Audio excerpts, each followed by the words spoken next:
Welcome to another episode of Yearbook Avenue 101. Today we'd like to give you a quick tour of 4 new features of Yearbook Avenue for 2016.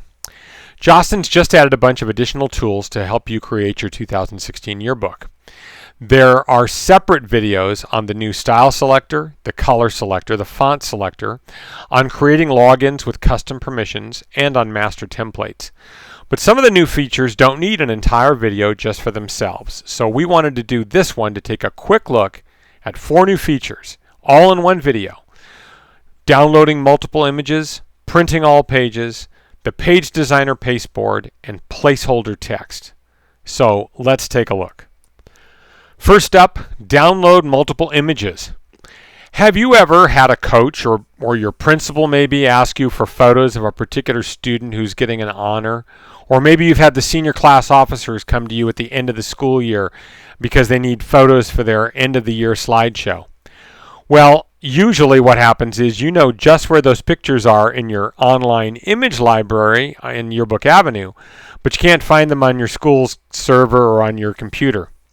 It used to be that if you wanted to download images from the image library, you could only do that one at a time. So getting these images for them was a real pain, especially for something like the slideshow. Now you can choose to download an entire folder or a multiple number of pictures inside a folder all at once. Just go to the image library, click on a folder, any folder. If you want all the photos in that folder, just click the download button. It will download all the photos in that folder. If you want particular photos, you can choose one, or if you want more than one, you can choose one and then hold down the Shift key and choose any others that are in succession to that photo. If you want to choose photos to download that aren't like right in a row, then hold down the Command key on a Mac or the Control key on a PC and select just the ones you want, and then click Download at the top of the window. The image library is so smart, it even tells you how many photos you have selected above the download button. Your limit, by the way, to download at one time is 50, but that's a lot better than 1. Next, let's look at printing all pages.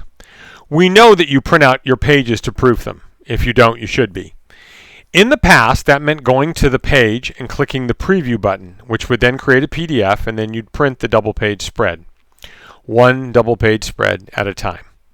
Now you can go to the page ladder and filter just the pages you want to print.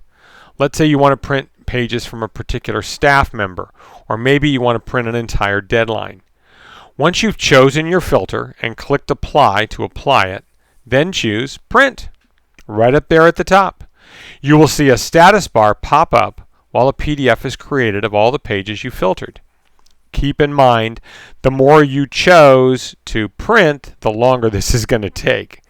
When it's done creating them, it will ask you to click Finish. Just do that, and you will see your pages as PDFs. Just print that PDF, and you are all set. Now let's look at the Page Designer Pasteboard.